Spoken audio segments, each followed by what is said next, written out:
Boa tarde, sejam bem-vindos à nossa primeira aula assíncrona do curso Primeiros Acordes, aqui a aula de percussão. Hoje nós vamos estudar sobre o histórico dos instrumentos de percussão. Desde a música primitiva, nós podemos perceber que os instrumentos de percussão estão presentes. Há evidências arqueológicas de que os instrumentos de percussão estão presentes na vida do ser humano há muitos séculos. Nós temos desenhos e pinturas que representam os instrumentos de percussão sendo tocados pelos seres humanos em várias civilizações antigas. Os instrumentos de percussão que mais são representados nessas pinturas são instrumentos idiofones, que quer dizer que esses instrumentos têm o som gerado pelo próprio corpo do instrumento.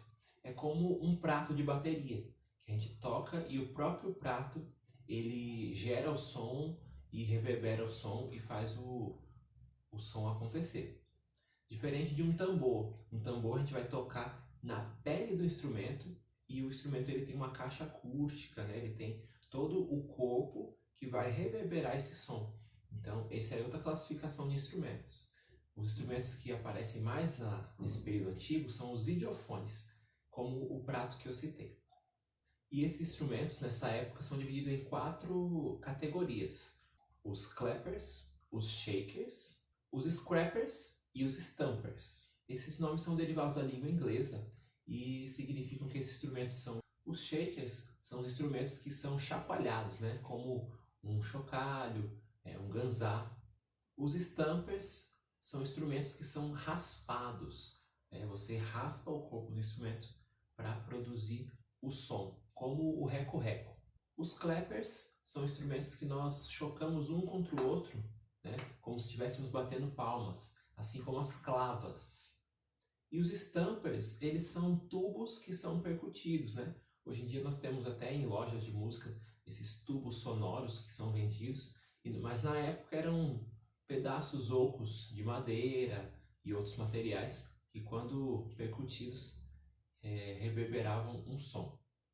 Na Idade Média, nós já temos registros de outros tipos de tambor sendo usados por menestréis, né, para tocar músicas populares com uma flauta, né? Eles tocavam uma flauta com uma das mãos, uma flauta que tinha 3 furos, e com a outra mão eles tocavam um tambor que era preso por uma alça com uma baqueta ou com uma mão. Então eles tocavam esses 2 instrumentos, sendo assim um homem-banda, né? Eles faziam o som ali sozinho e poderia se locomover. Então era bem prático e era já utilizado um instrumento de percussão nessa composição. Também nessa época eram utilizados tambores maiores com propósito militar, né? Então esses tambores eles eram usados pelos exércitos para dar comandos e auxiliar em marchas. Também existiam tambores menores metálicos, né? Feitos de metal, que eram parecidos com bongos de hoje, né? Tinham um tamanho parecido com o de bongô, mas são os originários, né? Os antecessores dos tímpanos modernos, que tem o corpo de metal também. E esses antecessores do tímpano moderno são originários da Ásia. Outros tambores menores, para se tocar com as mãos, eles eram também utilizados junto com instrumentos parecidos com o pandeiro que nós temos hoje, que eram tocados também com pele ou sem pele, né? Somente o aro com aquelas platinelas que eram também diferentes, eram outros objetos metálicos ali pendurados nesse aro, e eram tocados com ou sem pele, somente com os dedos. Então os instrumentistas eles usavam esses instrumentos junto com esses tambores menores tocados também com as mãos. E os pratos dessa época também eram pratos um pouco diferentes, eles eram menores e mais grossos. O triângulo, por sua vez, era um instrumento muito similar, porém ele poderia ter outras formas, não só a forma de triângulo, né? Às vezes o ferro era moldado em formato quadrado ou até com uma figura geométrica com mais lados, e por diversas vezes penduravam algumas outras partes de metal, outras argolas no corpo do instrumento para fazer um efeito diferente no som. Os sinos também eram usados desde essa época, tanto os sinos pequenininhos parecidos com guizos, né, que nós temos hoje, quanto os sinos grandes das catedrais. E por fim, os instrumentos que são feitos com corpo de madeira, né, os blocos de madeira, as castanholas e o xilofone.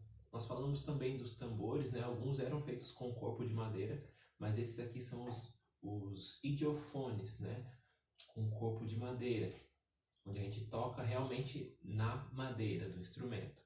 O xilofone da época era muito similar, feito com as barras colocadas uma ao lado da outra. No Renascimento nós tivemos um fenômeno muito interessante.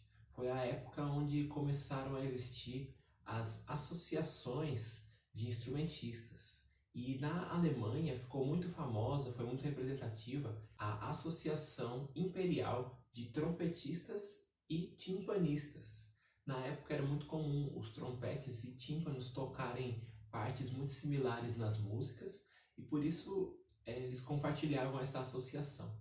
E nessa associação os instrumentistas eles passavam o conhecimento de uma geração para outra de forma onomatopeica. Então eles cantavam, né, e usavam onomatopeias para imitar o som das notas musicais tocadas no instrumento para poder ensinar a próxima geração. E esse conhecimento era passado de geração em geração, a forma mais comum de tocar aqueles instrumentos. Os tambores militares, que já eram usados desde antes, aumentaram de tamanho e passaram a ser usados com alças presas ao corpo, possibilitando o aumento de tamanho e fazendo com que eles pudessem ser tocados com as duas mãos, trazendo maior volume e outras possibilidades para o instrumento, mas ainda sendo usados, né, como eu disse no início, para um propósito militar. Então esses tambores, né, antecessores aí do instrumento que nós temos hoje, a caixa e outros tambores com os tons, eles eram usados com esse propósito militar. Já os tímpanos da época começaram já a se desenvolver. Eles eram de um tamanho de mais ou menos 60 centímetros de diâmetro e eram tocados já aos pares, muitas vezes presos ali em cavalos, né, sustentados em cavalos, ou também suspensos no chão. O xilofone que também era utilizado, e nesse período ele contava com 25 teclas para que os instrumentistas tocassem. No Barroco nós vemos a continuidade dos tímpanos e trompetes sendo usados praticamente sempre juntos. E nesse período também nós vemos as primeiras músicas escritas para percussão. Então a gente tem ali partes de música ou solos instrumentais escritos para instrumentos de percussão. Então nós temos ali algumas marchas escritas pelos irmãos André e Jacques Philidor, que eles escreveram ali algumas marchas para tambores e para tímpanos, algumas também para tambores e trompetes. Então eles fizeram uma popularização da escrita, né, para instrumentos de percussão. Mas a primeira passagem solista escrita numa obra para um instrumento de percussão foi justamente para o tímpano, que foi o instrumento que ficou por muito tempo sendo o principal instrumento de percussão utilizado nas obras. Foi escrito em 1692 pelo escritor Purcell na obra A Fada Rainha. Na música clássica, o tímpano também se fez presente. Ele compunha um grupo de instrumentistas que eram comum na música sacra, junto com o órgão, os trompetes e instrumentos de corda. Inclusive Bach, que escreveu muitas obras sacras, incluiu o tímpano na sua obra Oratório de Natal. Outros instrumentos que tinham destaque nessa época, incorporando formações grandes, eram a castanhola e o pandeiro.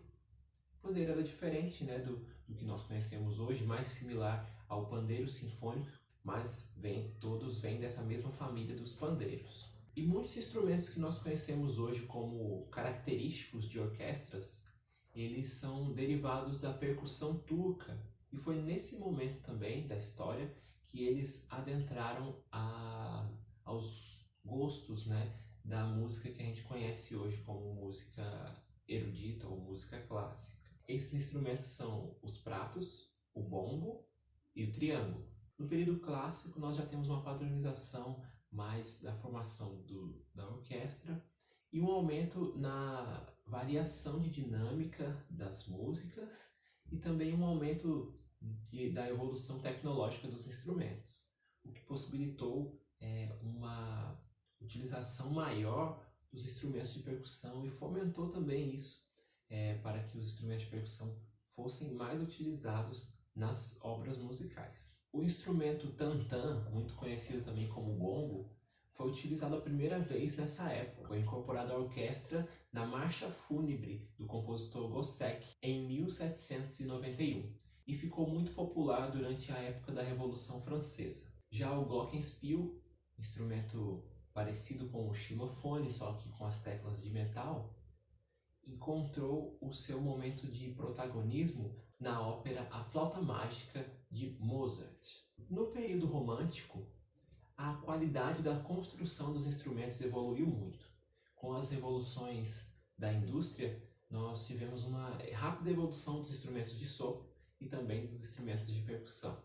A caixa, o xilofone e os sinos tubulares são exemplos de instrumentos que tiveram uma rápida evolução devido a esses avanços tecnológicos. O tímpano com pedal para regulagem da afinação também aparece nesse período, por volta de 1830, na França, e recebe algumas atualizações e evoluções até o final desse século, já na Alemanha, chegando muito perto do tímpano com pedal que nós conhecemos hoje, facilitando muito a afinação e proporcionando que os compositores pudessem utilizar o instrumento de maneira um pouco mais livre nas suas composições. A caixa foi um instrumento que também teve o seu tamanho um pouco reduzido e a construção incorporou peças de metal, mudando assim um pouco o instrumento. E também contando agora com uma regulagem da esteira que compõe o instrumento.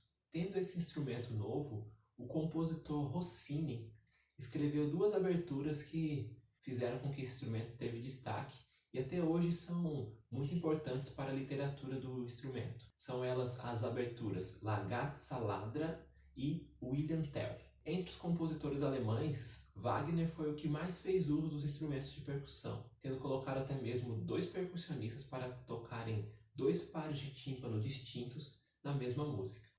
Guskou foi um solista de xilofone que fez muito sucesso em meados de 1830, fazendo turnê pela Europa e popularizando o xilofone como instrumento solista naquela região.